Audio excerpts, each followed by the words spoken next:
Comenzamos de nuevo, después de ese parón que hemos tenido en Cádiz, una fiesta tan grande como es el carnaval, a las entrevistas de A Solas Con.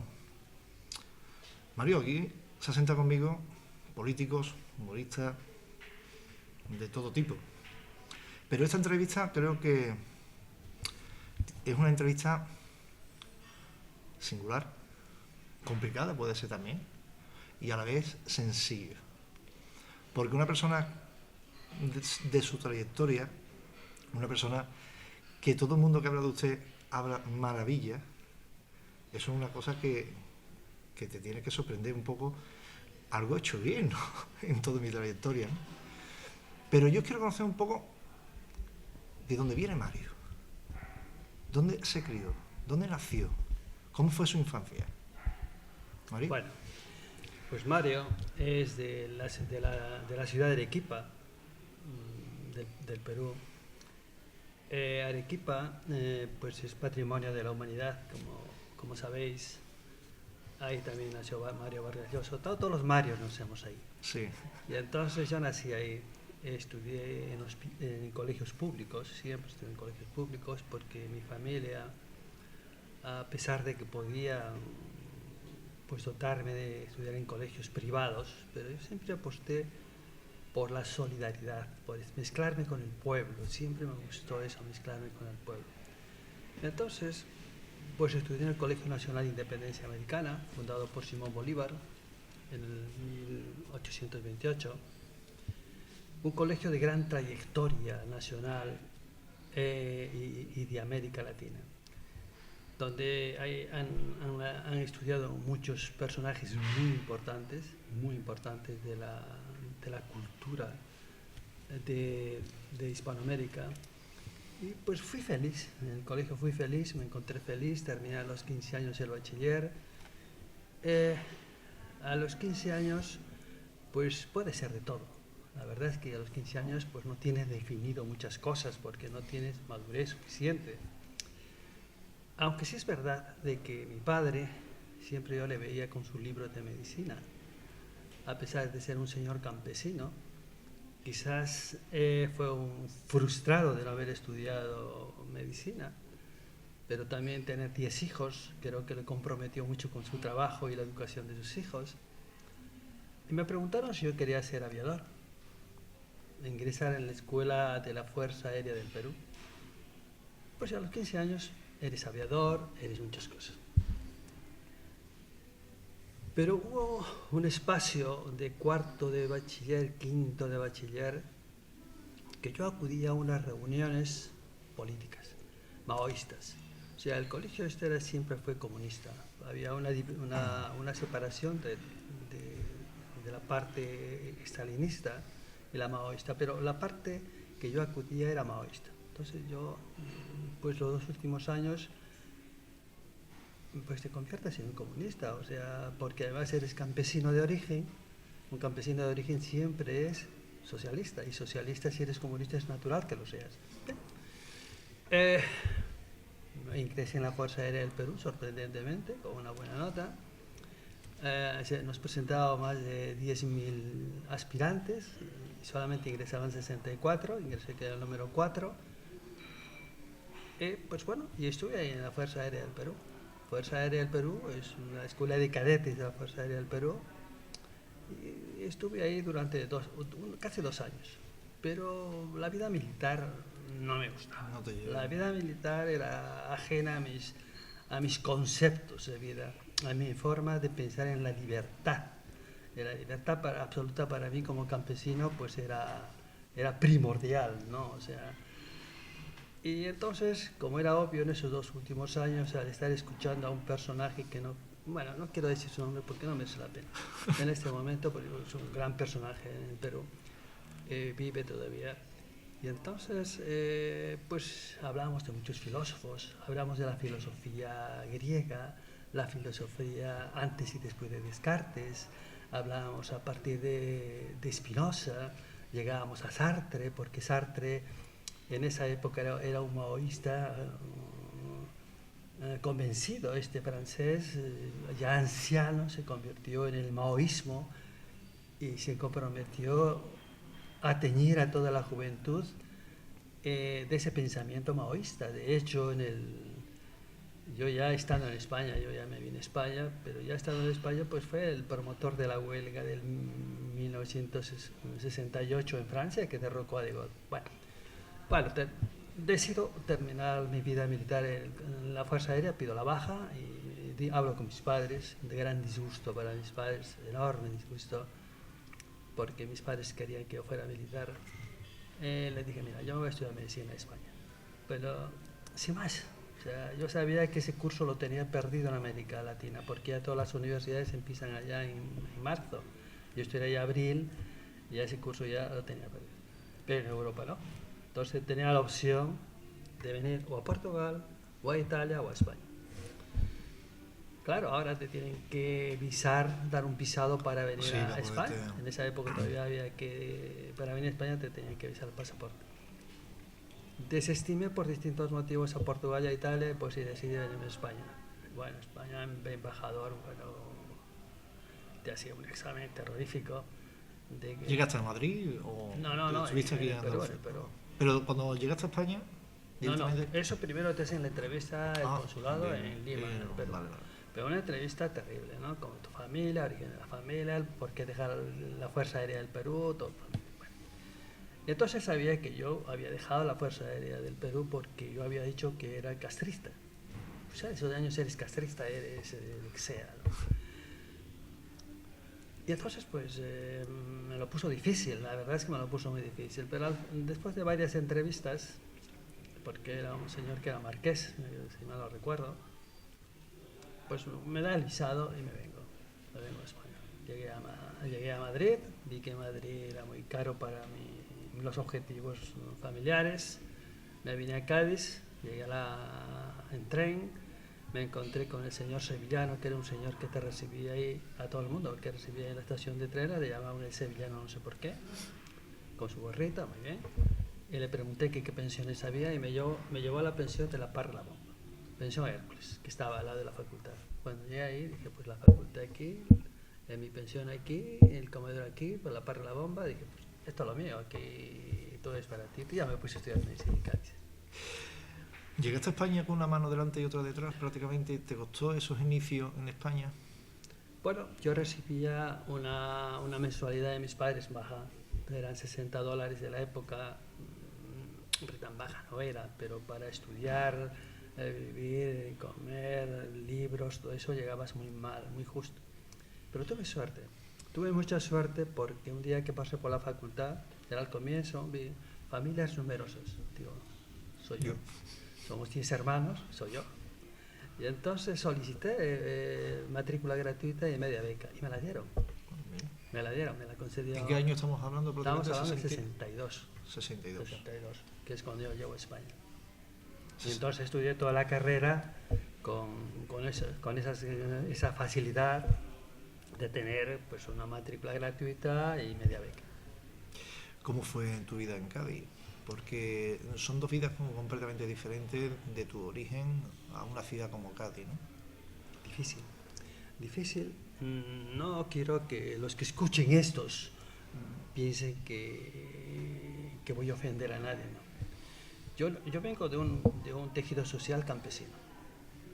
Estoy incluido en una sociedad arequipeña. Esas sociedades están distintas a las lejanas, a las europeas.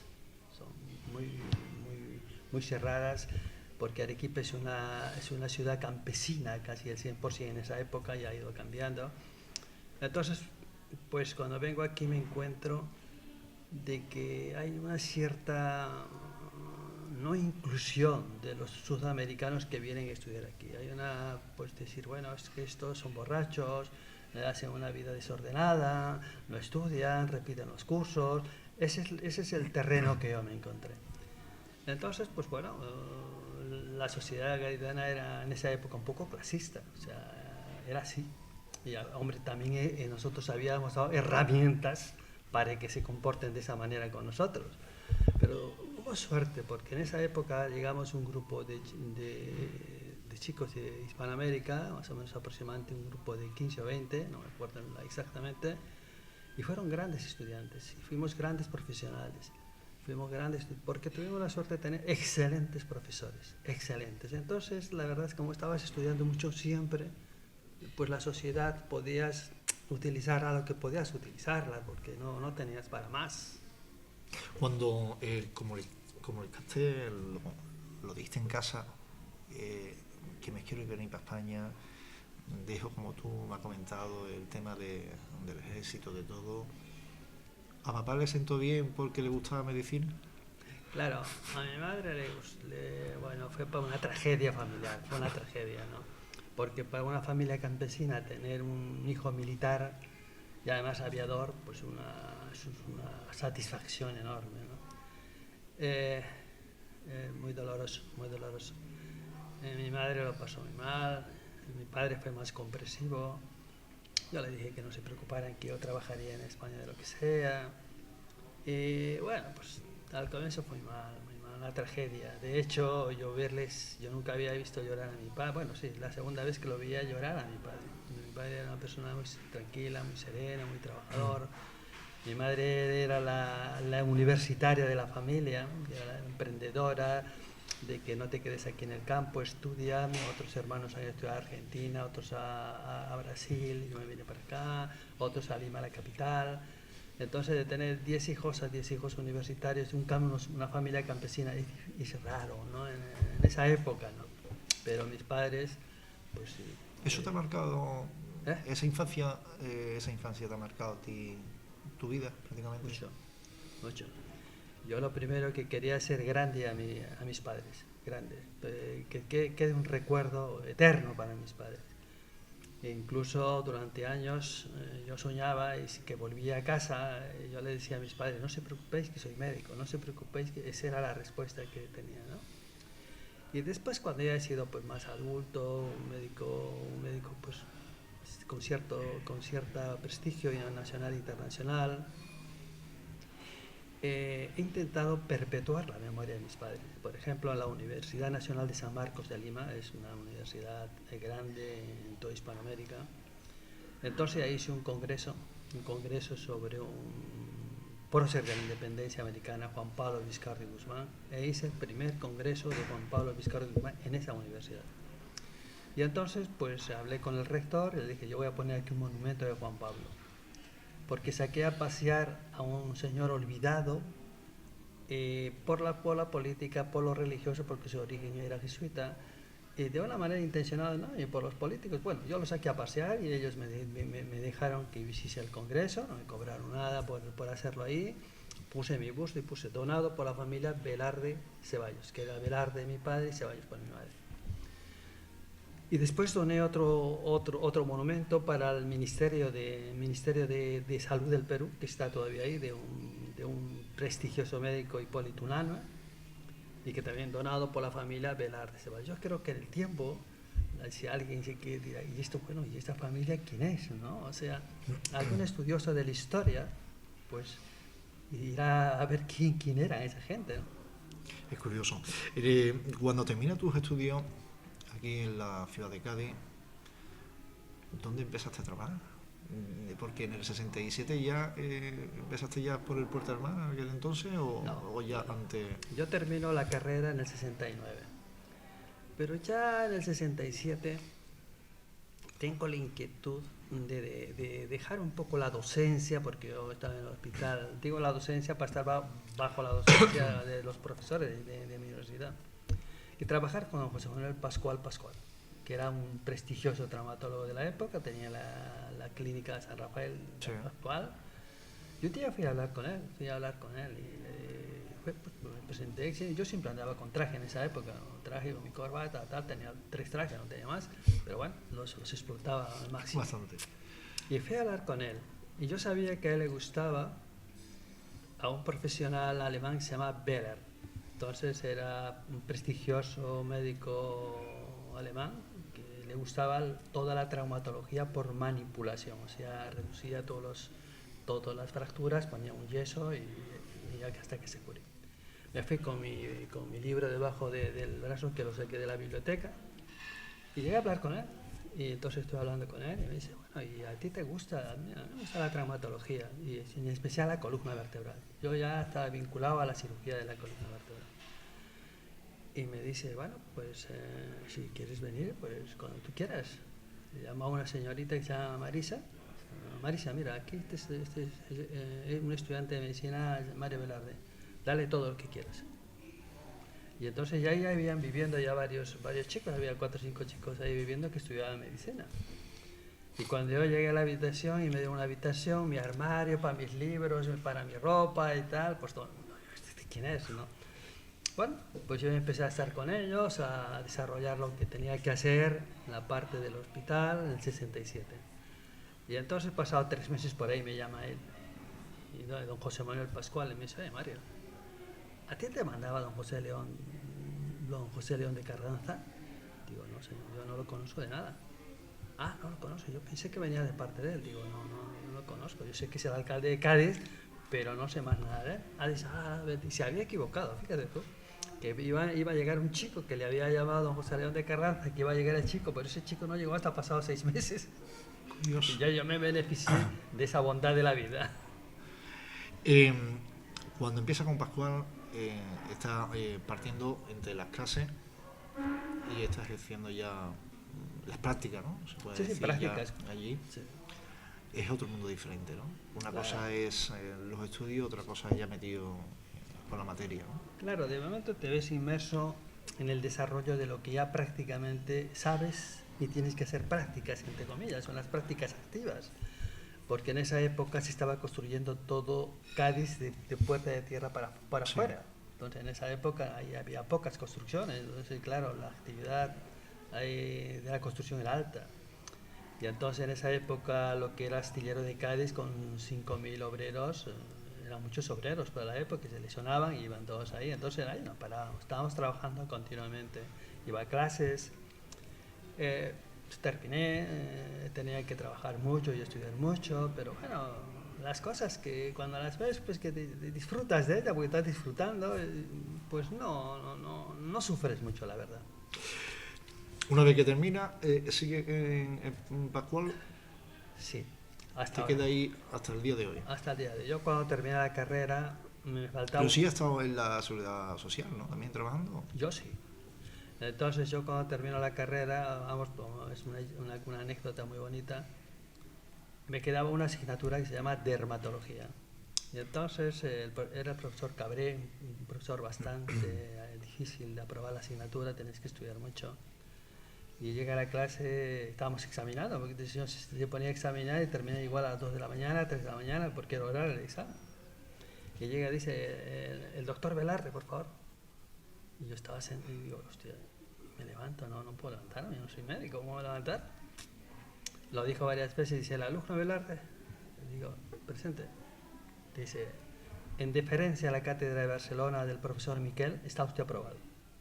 Yo trabajé en tercer año de medicina con el profesor Miquel y se marchó ya a Barcelona y entonces me dijo, esto está aprobado. ¿Se quiere examinar? Digo, sí, no. Yo ya me examiné sabiendo que estaba aprobado, entonces ya pues una tranquilidad y ya al final me dice, estás aprobado, te doy sobresaliente. Y me dice, ¿y qué vas a hacer? Digo, pues voy a hacer cirugía de la columna vertebral. Dice, tendrás que ir a Suecia, tendrás que irte a Canadá, Estados Unidos. Digo, ¿y por qué no hacerlo aquí en Cádiz? Dice, aquí, ¿quién lo hace? Digo, pues era el primero, ¿no? Habrá que hacerlo alguien, ¿no? Y entonces, pues ya me quedé aquí, me quedé con el doctor Pascual, que era un personaje de una traumatología alta y de conceptos de la medicina muy altos. Era un autodidacta convencido, o sea, muy autodidacta. Yo aprendí de él eso. Y ya después tuve la suerte de encontrarme con personajes muy importantes de la medicina en esa época, como por ejemplo el doctor Peregier, muy excelente, cirujano general. Entonces yo me acercaba a ellos para ir viendo cómo me podía yo acercar desde la parte anterior a la columna vertebral que estaba atrás. Hice mucha cirugía general con él, con el doctor Peregier. Y después apareció de forma casual don Jaime Medina, que era un cirujano torácico que venía de Alemania, excelente cirujano torácico. que vino al hospital de tuberculosis de Puerto Real y no tenía nadie que le ayudara y pues me convenció que fuera a trabajar con él y yo, mira, Jaime, que yo no tengo coche, yo tengo que ir ahí como pueda, haciendo autostop, yendo por en tren, yo qué sé, de cualquier manera. Bueno, le dije, bueno, vale, yo te voy a ayudar 2 meses. Entonces me pagaron 990 pesetas. 990 pesetas. Y bueno, pues empecé a trabajar. Estamos hablando ya a principios de los 70 ya. 70, 71. Entonces ya empecé a trabajar con él, un excelente cirujano, ya pues te vas a quedar. Ya dije, pues mira, tengo que quedar. O sea, yo esto voy a aprender cómo abordar la columna por partes. Y ya aprendí, obviamente, pero tuve la fortuna, fíjate las cosas de la vida, la suerte, que una de las hermanas del rey, el príncipe entonces rey ya, Juan Carlos, se enamora de un médico que se llama Doctor Zurita. Entonces el Doctor Zurita, el padre del Doctor Zurita también era médico, que era director de un centro de tuberculosos de Córdoba. Y entonces yo pienso que se plantean, bueno, ¿y cómo, siendo ya cercano a la realeza, todas estas historias están cobrando 990 pesetas, 1200 pesetas, 1400 pesetas, mi padre? Y sale una ley de que nos paguen con carácter retroactivo, eso ya ha pasado 2 o 3 años, nos suben el sueldo a 54.000 pesetas de la época. Bueno, imagínate, para nosotros fue un dineral, o sea, tan es así que yo fui a la casa SEAT, me acuerdo perfectamente, digo, yo quiero ese coche. Era un SEAT 1200, o no sé, 124, un 124D. Digo, lo quiero esta tarde. Dice, pero ¿cómo lo gusta pagar? Digo, al contado. Lo compré al contado. Hasta del coche se sorprendió. Claro, son cosas que te pasan. Pero bueno, ya me formé con el doctor Pascual, excelente profesional, Pergier, Jaime Medina, López Escobar. Pero yo siempre me iba a polarizar. López Escobar era el neurocirujano que llegó a Cádiz procedente de Oviedo en esa época. Y es el que introdujo la neurocirugía en Cádiz. Entonces, pues yo trabajaba con varios especialistas a la misma vez, porque pues uno decía una cosa, o sea, ayudaba cosas, estaba en formación. Y bien, o sea, ya pues el doctor Pascual me convertí en una persona referente en su clínica, porque llevaba yo prácticamente todo, pero bien. En la actualidad, prácticamente podría estar usted jubilado y no está. Sigue usted trabajando porque puede ser que su trabajo, y escuchándote, te da vida y te gusta y no los quiere dejar. Bueno, también es verdad que la salud me cuida, me conserva, o sea, no tengo enfermedades importantes, o sea, nada, prácticamente, cosas propias de la edad, o sea, no, pues la tensión alta, una pastilla, pero eso es poca cosa. Me cuido mucho, ¿no? Nunca he sido fumador, no he sido bebedor, no soy juerguista, no soy trasnochador, me gusta el deporte, es lo que me permite conservarme ágil y bien. Entonces, pero pues como hay muchas demandas de la especialidad mía, porque hay pocos especialistas en el servicio privado. Yo estuve en el Hospital Puerta del Mar hasta el año 86. Yo era adjunto, yo tenía una plaza en propiedad, pero la medicina que hoy desarrollo no me la dejaban desarrollar, porque el jefe de servicio no le gustaba, al doctor López Escobar Fernández, no le gustaba. Entonces tenía enfrentamientos continuos con él, enfrentamientos bastante difíciles. Entonces ya de un momento digo, mira, me voy. Pido la excedencia y me voy. Y me fui a trabajar a Mafre. Entonces Mafre, pues más de lo mismo, muy aburrido. Fíjate que en esa época yo recuerdo que me pagaban 400.000 pesetas, que era un dinero interesante. Pero tenía que estar 7 horas para ver 3 o 4 enfermos. O sea, todo el día sentado sin hacer nada. Ya llegué a un enfrentamiento con ellos porque les decía trabajar 1 hora es suficiente, ya después me lo pagáis por un horario de cirugías o lo que sea, pero no hubo, me tuve que marchar. Ya hablé con José Manuel Pascual, hijo, ya era el hijo, el actual director de todos los hospitales Pascual, y le dije, mira, voy a hacer esto. Claro que quieras, eres un médico como uno más de los que muchos hay, y bueno, pues siempre soy un médico referente en cirugía vertebral. He tenido suerte porque he trabajado en listas de espera siempre. pero en listas de espera dentro de la red pública. Yo he ido como empresario, porque ya me convertí en empresario, ya no había más remedio. Trabajé en lista de espera, por ejemplo, desde el 2000 hasta el 2004 en Valladolid. Entonces yo operé pues, muchísimo, pero muchísimo. Después me fui a trabajar al Servicio Extremeño de Salud, también dentro de la red pública. O sea, siempre yo mi intención de trabajar dentro de la red, no fuera de la red. Y después lo mismo me pasó en INGES, Hospital Universitario de Ceuta. Trabajaba con José Manuel Pascual, su lista de espera desde el 1980 hasta el 2014, resolviendo todas las enfermedades del Instituto Social de la Marina, donde entonces estaban incluidos todos los obreros del mar y los portuarios. Y toda la lista de espera que tenía del SAS. Incluso me llegó a llamar un viceconsejero de salud, se llamaba el doctor Ignacio Moreno, y me felicitó porque había resuelto la lista de espera de Málaga. Cosas de esas te pasan, ¿no? O sea que siempre me gusta trabajar en lista de espera donde yo no tenga que pensar en el dinero. Sé que me pagan 10 euros, pues mira, cobro 10 euros y estoy 6 horas, 7 horas, o 4 horas, 2 horas. Ya no pienso en el tiempo. Claro, porque también has trabajado gratis en este caso, en operaciones. Muchas. Hay muchas... ¿Anécdotas? ¿Eh? ¿Anécdotas? Muchas. Tú te das cuenta de que yo muy pronto me incorporo al sindicalismo. Yo soy fundador de UGT en Cádiz. Lo fundamos Jaime Pérez Llorca, Ramón Dávila, yo, Carlos Díez, y había otros. Entonces, claro, yo ya me acerqué mucho al sindicalismo y entonces yo al tejido social gaditano lo iba conociendo más, cada vez más. Y entonces, y además viene ya la debacle de astilleros, viene la debacle de muchas cosas, y entonces ya la situación económica gaditana no es la que era en esa época. Y entonces hay gente pues, que está muy afectada. Yo soy una persona que estudió mucho, estoy muy vinculado y relacionado con gente del extranjero. Cuando tengo una cirugía que yo no sé hacer, yo me traigo a médicos de fuera y me resuelven el problema, y a veces no me cobran, a veces me cobran, la mayor parte de veces no me cobran. Y bueno, pues sí, se van resolviendo las cosas, pero medicina altruista mucha. ¿Qué le falta a la sanidad española? La sanidad española es excelente.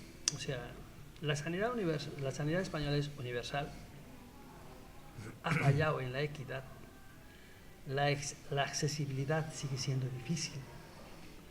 Entonces nosotros, estamos hablando del 78, hubo la Organización Mundial de la Salud se reúne en Rusia y sale la declaración de Almata. Entonces, para mejorar la medicina primaria, pero claro, la medicina primaria muy fortalecida, era el compromiso de los gobiernos de atender a todos sus pacientes de forma, pues, en una sanidad universal. Pero al final se han quedado pocos países en esa sanidad universal, como España, Cuba y Venezuela, que ahora que hay tanto complejidad en ello, Bolivia, pero pocos países están integrados en ello, pocos países. Entonces, creo que la sanidad española ha fallado la gestión y confiar la gestión en personas no cualificadas. Ya ahora la última fase, por ejemplo, cuando estaba María Jesús Montero Cuadrado, que era consejera de salud, bueno, ya se había creado la Escuela de Salud en Granada, entonces ya se estaban formando gestores, ya estaban estudiando gestores para llevar la gestión, porque el simple hecho que tú seas un excelente profesional, yo, médico, igual soy un pésimo gestor, porque la gestión es la gestión y la medicina es la medicina, son cosas distintas. Entonces Andalucía, en España, en Andalucía ha fallado la gestión, ha fracasado, o el gobierno por no saber educar a sus habitantes, o los gestores que no han sabido gestionar. ¿Se nota esa medicina, esa sanidad pública de lo que es la comunidad de Andalucía a la zona norte de España? ¿Se nota mucho diferencia? No hay mucha diferencia. No. En España, en Andalucía, hay unidades de trabajo excelentes, maravillosas. Hombre, siempre escuchamos Córdoba, pero no. En Cádiz también hay grupos Porque además hay trabajo tiene buena maravilloso. fama en este caso. Claro, lo que pasa es que Córdoba es el primero que hace trasplantes de hígado, trasplantes de pulmón, entonces suena más. Entonces eso nos queda más en los oídos. Pero en todos los sitios hay buenos trabajos, excelentes profesionales, excelentes. Lo que pasa es que, bueno, pues se han politizado mucho, porque también con tantos años gobernando el mismo partido, pues no ha sabido organizar eso bien. Ha politizado mucho las unidades de trabajo, porque ya no solamente ya había, cuando yo estaba había pues el jefe de servicio, jefe de sección ya juntos, ese era de escala, ¿no? No, ahora yo creo un gestor de unidad, que es un tipo político que yo digo, este señor.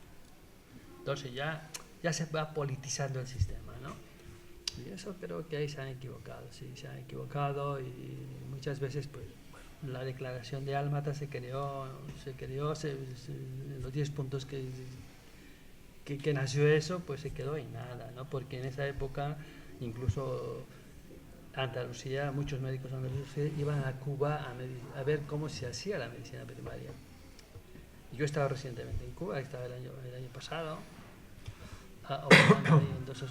en La Habana y en Santiago de Cuba, pero claro, ellos ya se han desestructurado, no tienen economía, porque claro, en la época que eran fuertes recibían de Rusia 5.000 millones de dólares año. Entonces eso les permitía a ellos pues sobrevivir, pero ya cuando Rusia ya se cae, entonces ya Cuba no tiene infraestructura para vivir, no tiene, ¿no? Cuando te viene un joven y le dice, Mario, quiero estudiar medicina, quiero ser un poquito de ti, quiero seguir tus pasos, ¿qué consejo? No sé si te ha pasado, ya te ha venido los jóvenes. Me ha pasado,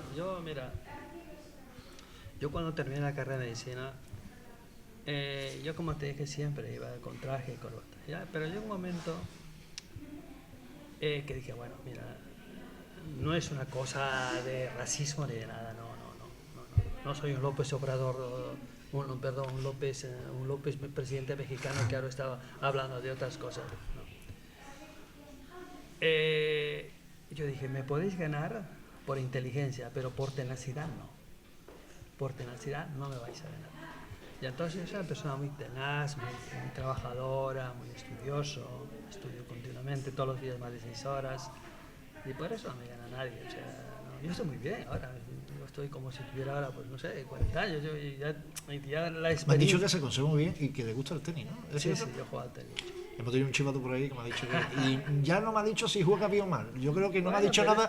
A lo mejor dice, no vayamos a meter la pata y... Pero eso es igual, ya es estar ahí correteando, lo hagas bien o lo hagas mal, estás haciendo pues algo físico para mantenerte bien, para hacer cirugías, porque yo a veces hago 4 o 5 cirugías al día. Entonces para hacer eso tienes que estar físicamente bien, claro que sí. Qué bonito que la provincia de Cádiz te reconozca tu trabajo, ¿no? Hombre, es muy amoroso, es una cosa de amor. Pues sí, yo pienso que yo he trabajado muy cercano a la sociedad, siempre he estado muy cerca de la sociedad. Soy un empresario que ha estado por varios bancos para ver una financiación de la cirugía de columna vertebral, pero ningún banco se atreve por la parte histórica, no te operes de columna que quedas mal. Pero esa no es la experiencia mía, ¿comprendes? O sea, mis resultados son distintos. Entonces ya desde hace 10 años nos convertimos, entre mi hijo Sergio y yo, en gestores. En el gestor nosotros les pues páguenos en 1 año, páguenos en 2 años. Y mira, lo hemos hecho mucho, y lo seguimos haciendo. Y solamente han dejado 2 de pagarme. Uno que me llamó, vino a verme el señor y me dijo, mira Mario, imposible, no puedo pagar. Digo, bueno, olvídate, o sea, no pasa nada, o sea, no pasa absolutamente nada, tú vienes a tus revisiones y se ha acabado. Y otro señor que unilateralmente dejó de pagar, pues tampoco, porque hacemos un contrato privado, pero tampoco, no me meto en esos líos. Y otras personas que se ayudan. ¿Alguna vez has entrado en la medicina deportiva? Leo mucho, pero poco. No. Lo que intento es traer cosas de la medicina deportiva hacia el ciudadano corriente, eso sí. Hay muchas cosas que traigo en cirugía vertebral, Sí. Muchas cosas que me traigo de ahí para la medicina. Porque una pregunta que siempre lo hacemos todo. Ahora me he metido un poco en tema deportivo. Una persona normal y corriente, un ciudadano, se parte el pie. Un deportista igual. Es la misma carne, el mismo hueso. Un mes, el deportista ya está curado. Uno de la calle 6 o 7 y hasta 8 meses. Pero claro, es que eso, tú ten en cuenta, medicina deportiva. Llámese el Cádiz Club de Fútbol, llámese el Real Madrid, Barcelona, yo qué sé, yo no sé, me gusta el fútbol mucho, pero bueno. Bueno, el fútbol, el ciclista. Bueno, pero te digo que es lo que más suena, ¿no? Sí, Y sí. de eso ya vamos a lo demás, ¿no? Porque ya es cirugía, ya es medicina deportiva. Y entonces esos tienen todos los medios a su alcance, o sea, ellos es costo-proceso, costo-eficiencia, costo-eficacia y rendir. Pero un ciudadano corriente, pues listas de espera, follones, líos y que tardan mucho, claro que sí. Mario, ¿qué te queda en esta vida por hacer? ¿Qué te queda en esta vida por hacer? Presidente de mi país, como ¿Sí? decía Vargas Llosa. Todavía puede, ¿eh? No, eso le pasó a Mario Vargas Llosa y le fue mal el tipo. No, yo pienso que ya lo que estoy haciendo es siempre intentar trabajar en listas de espera dentro de la red pública. Ahora tengo dos proyectos que tenemos, a ver si es que don Juanma Moreno es verdad lo que dice, que va a intentar terminar con la lista de espera, porque es injusto que gente que esté esperando tantos años, ¿no? 4 o 5 años para... Eso no puede ser, eso. Yo, por ejemplo, estoy haciendo una lista de espera en Extremadura, que eso es doloroso, porque son gente de la infraestructura de las viviendas en Extremadura, pues son de 2 o 3 plantas o 4 plantas, pero sin ascensores. Entonces las personas que se hacen mayores, ¿cómo bajan y suben? Y si encima se enferman, ¿cómo bajan y suben? Entonces, pues yo opero a mucha gente de ahí, por ejemplo, una señora que se llama Adoración, no voy a decir más cosas, que le hizo una cirugía muy compleja, demasiado compleja, y hablamos mucho por teléfono. Y esta señora pues me dice, bueno, ya puedo bajar a la calle. Y bueno, pues todo esto por teléfono, yo no sé dónde viven y esas cosas. Y digo, pero como siempre, ¿no? Adoración dice, no, hace 4 años que no salía a la calle. Dice, pero ya salgo a la calle, pero digo, pues vete a caminar, todas esas cosas, ¿no? Dice, no, yo con andador me da vergüenza. Digo, pues cómprate unos bastones. Dice, no, todavía no puedo. Y ya, entonces ya tiene unos bastones, ya sale a la calle con sus bastones, sus historias, y te da mucha alegría. Que te crea tu trabajo, en este caso también te crea vínculos personales con tus pacientes, ¿no? Y eso también al paciente le da una confianza grande, ¿no? Claro, es que yo a un tipo de medicina, ¿cómo te diría yo? Yo cuando estudié a René Descartes, él tenía un método, el discurso del método. Entonces, todo basado en la evidencia, el análisis y la síntesis. Entonces, yo hago lo mismo, o sea, yo veo a un paciente, veo a sus estudios, veo lo que le voy a hacer, ya le he hecho un dibujo en la consulta, porque me gusta dibujar, yo dibujo bastante bien, le hago un dibujo de lo que le voy a hacer, entonces ya le estoy dando un consentimiento gráfico informado, ya le estoy diciendo lo que le voy a hacer. Le mando un informe por correo electrónico que le hago al mismo dibujo ya, pero detallado con lo que le voy a hacer. Entonces tiene 2 consentimientos informados. Entonces el paciente me gusta que sepa siempre lo que le voy a hacer. Después hay un consentimiento informado de los hospitales, pero ya es genérico de la Junta o del Estado. Y entonces, una vez que yo realizo las cirugías en personas, pues al 4.º día les doy el alta, habitualmente 4 días les van a casa. Y los que no pueden venir a casa, voy a verlos a su casa. Voy a verlos a su casa y a veces pues tenemos contacto telefónico continuamente. Yo me siento todos los sábados y empiezo a llamar a mucha gente a sus casas. O ellos me llaman cuando quieran, oye, mira, me falta esto, les mando un informe, les mando la receta por correo electrónico, porque también eso nos ha ayudado mucho, el correo electrónico, ¿no?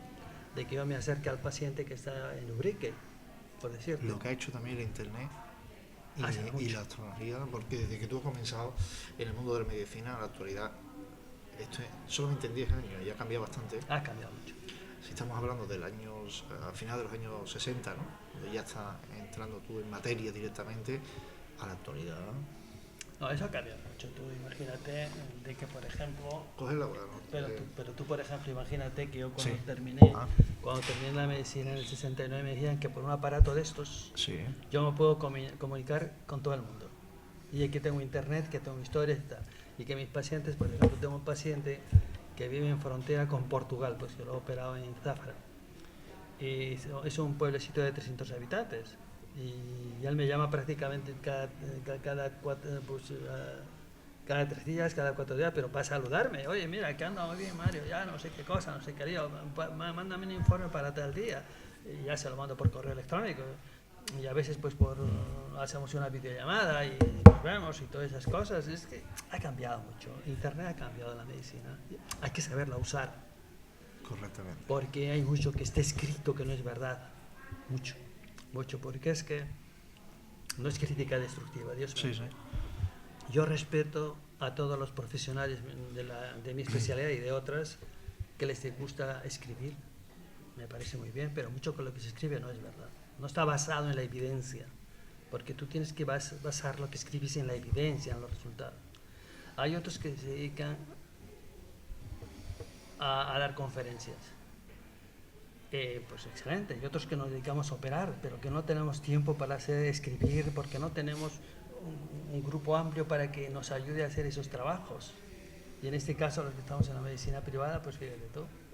Yo recuerdo que una vez iba a haber una conferencia un profesor en Barcelona, de mucho renombre, y fui a verlo. Me desplacé hasta Barcelona, estoy hablando de eso ya más de 30 años, y fui a verlo a Barcelona para escuchar una conferencia espectacular. Yo me llevaba 5 casos de que no sabía cómo manejarlos, porque los había operado bien, todo bien, pero el paciente seguía teniendo dolores y no sabía manejarlos. Y entonces cuando terminé la conferencia me acerqué con mis casos para que me ayude y entonces pues me dice, mira Mario, yo de esto no tengo ni idea, no tengo ni idea. Yo he dado una conferencia por lo que está escrito.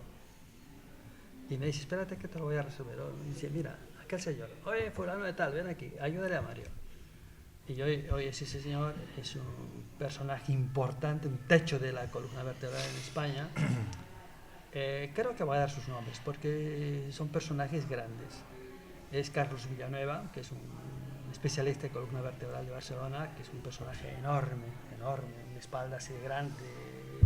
Es el padre prácticamente de todos los especialistas de columna del país. Y si el profesor que estaba en la conferencia era el profesor Navarro Quiles, pero fíjate qué honestidad este hombre. Era catedrático de medicina. Pero claro, él era catedrático, pero obviamente un catedrático de una parcela, no todas. Pero tuvo esa honestidad, esa honradez, esa serenidad, una cordialidad, una cercanía, una calidez.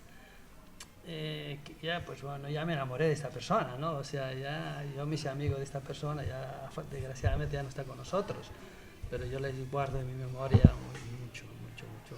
Mario, para terminar, que todo se hace corto, una entrevista que podía dar mucho más para conocer hacia tu persona, pero me gustaría despedirme contigo y un punto seguido, porque es para vernos otra vez, tranquilo. Hemos comentado tus comienzos, qué es lo que te queda, y ahora te pregunto yo, ahora es que mira tú un poco para atrás, de dónde estás y de dónde vienes, ¿qué espinita tiene tu ahí clavada? ¿Cómo? ¿Qué espina tiene tu clavada? No te ¿Qué espinita tiene tu clavada de saber de dónde vienes, de la familia que viene, de todo lo que ha pasado a lo que has conseguido en la actualidad? Es muy duro eso es muy duro porque yo pertenezco al Organismo Andino de Salud. Eso es unos superministerios que unen a Venezuela, Colombia, Ecuador, Perú, Bolivia y Chile. Entonces yo he trabajado muy activamente, ahora estoy trabajando menos ya porque me he dado cuenta que ya no... la política está muy por en medio, pues para que te hagas una idea, para decirte esto, yo ahora me encontré en Córdoba unos señores que hacían unas casas de 70 metros cuadrados por 16 de metal formado con pladur y tal. He intentado llevarlas a América, imposible, porque tiene poco costo. Entonces, como ellos llaman la mordida, no hay mordida y no puede haber. Entonces, pues no es posible esos proyectos. Entonces, la farmacoindustria, pues sí, eso lo hemos trabajado yo mucho. ¿Qué hemos conseguido? Y esa es una espina que tenía muy profundamente clavada. ¿Qué se ha conseguido?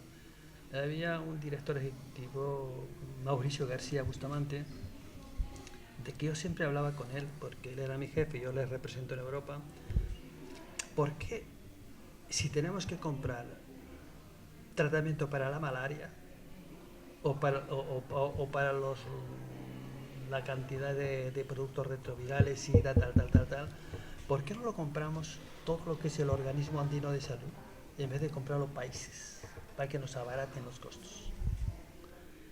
Y eso empezó en el 2000 en Málaga y hoy estamos ya pues en el 19 y eso se ha conseguido hace 5 años o 6.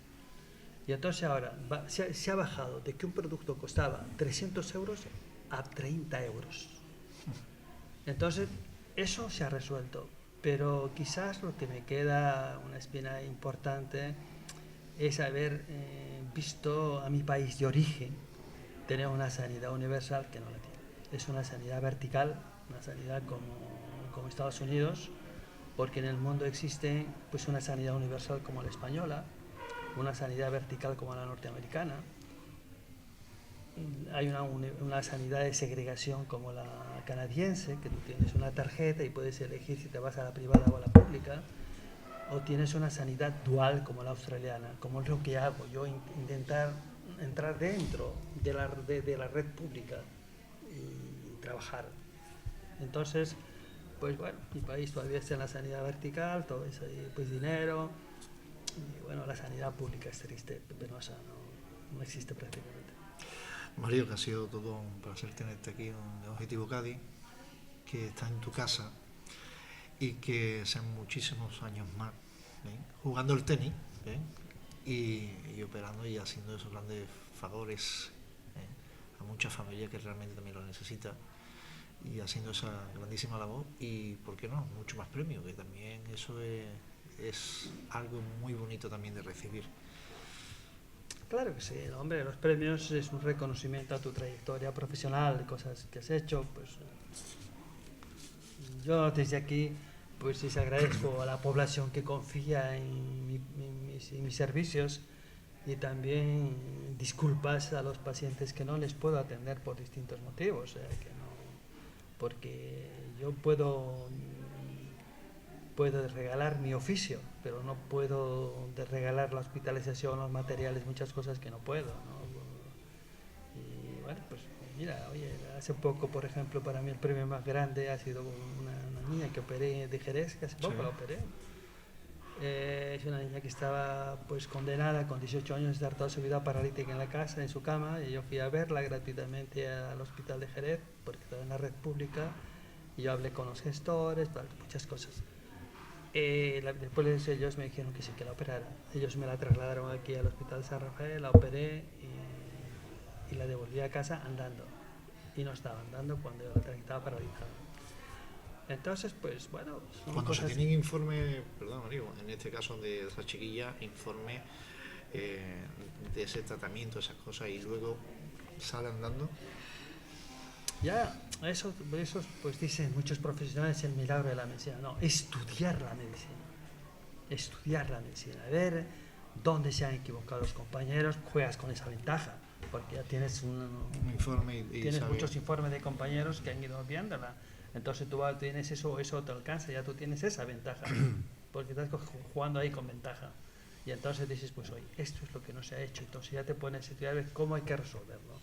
Y después de una cirugía de 4 horas pues te pones a pensar, yo por lo menos me pongo a pensar muchas veces, si yo voy a dedicar a esto 4 horas, ¿por qué no le voy a regalar mi oficio de 4 horas? ¿Qué significan 4 horas para mí? Que estoy jugando al tenis 3 horas y a veces estoy pagando por jugar y me voy a cansar y voy a tener que tomar mucha agua y 4 horas operando, digo, pues eso no es nada.